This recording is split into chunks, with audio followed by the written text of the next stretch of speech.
Nous allons voir quelques notions sur les fonctions. Dans cette première partie, nous verrons le vocabulaire associé aux fonctions et la notion de tableau de valeur. Quelques rappels de vocabulaire. Dans un repère orthonormé, il est possible de placer des points, de tracer des courbes. L'axe horizontal est appelé axe des abscisses, il est ici représenté en bleu. Les valeurs de cet axe sont représentées par la lettre X. L'axe vertical est appelé axe des ordonnées, il est représenté en rouge. Les valeurs de cet axe sont représentées par la lettre Y. Pour repérer un point, on donne d'abord l'abscisse, puis l'ordonnée. Ce sont les coordonnées du point. Voyons les coordonnées des points A, B, C, D qui sont placés dans le repère. Le point A se situe au niveau de l'axe bleu au-dessus de la valeur 2, au niveau de l'axe rouge à droite de la valeur 1. Les coordonnées de A sont donc 2, 1. Pour le point B, il se situe par rapport à l'axe des abscisses sous la valeur 1,5 et à droite de la valeur moins 0,5 par rapport à l'axe des ordonnées. Ces coordonnées sont donc 1,5 moins 0,5. De la même façon, on trouve que les coordonnées de C sont 0, 0,5. Le point D a pour coordonnées moins 1, moins 0,7. Nous allons voir maintenant les notions d'image et d'antécédent. Nous avons ici une fonction qui est définie sur l'intervalle moins 1, 3. Cela signifie que la fonction va être tracée pour des valeurs de x allant de moins 1 à 3. À chaque valeur de x sur l'axe des abscisses, on ne peut associer qu'un seul point de la courbe. L'ordonnée de ce point est appelée f de x. On dit que f de x est l'image de x ou que x a pour image f de x. On peut dire aussi que x est l'antécédent de f de x ou que f de x a pour antécédent x. On peut représenter ce que nous venons de voir de la façon suivante. La fonction serait une boîte qui correspond à un calcul mathématique. Chaque valeur x qui entre dans la boîte en ressort sous la forme d'un unique f de x. X est l'antécédent, il est placé sur l'axe des abscisses.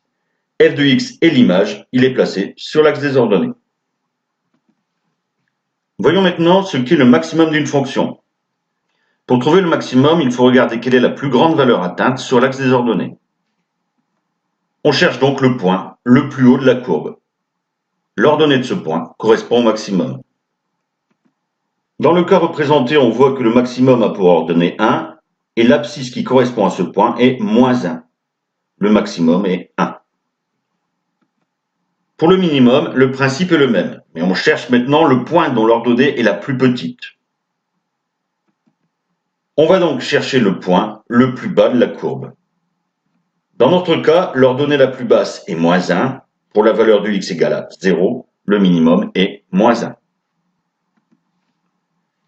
Les problèmes concernant les fonctions démarrent généralement par soit la fonction f définie sur un intervalle par une formule mathématique, la fonction.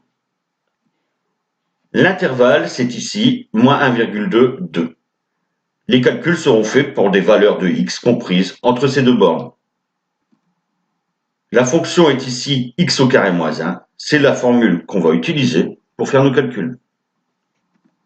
Nous allons maintenant voir concrètement comment calculer une image.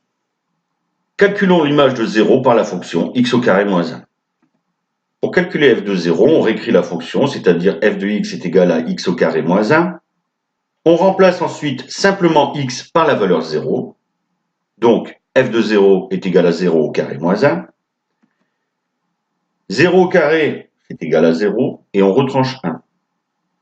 Le résultat est moins 1. On peut donc dire que f de 0 est égal à moins 1. Un deuxième exemple. La fonction est définie sur l'intervalle moins 10, 10.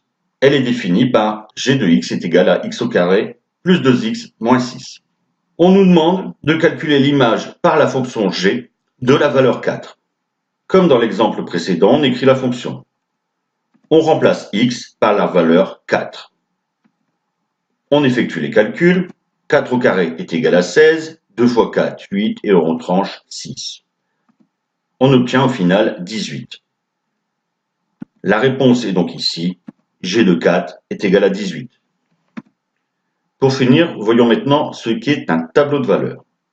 Revenons sur notre premier exemple. La fonction f de x est égale à x au carré moins 1.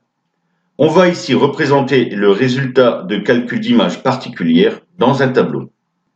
On va par exemple ici calculer les résultats par f des valeurs moins 1,1, 0 et 1,3.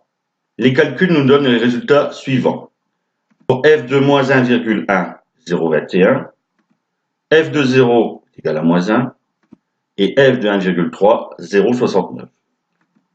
On va placer ces valeurs dans un tableau. Sur la première ligne, on va mettre les valeurs des x pour lesquelles nous avons fait les calculs. Sur la seconde ligne, les valeurs obtenues après calcul. Pour 1,1, nous avons obtenu 0,21. Pour 0, moins 1. Et pour 1,3, 0,69. Le tableau obtenu ici est un tableau de valeurs. Parfois, on pourra avoir écrit y à la place de f de x, car ce sont les ordonnées des points de la courbe. Ceci conclut la première partie, qui concerne les notions sur les fonctions.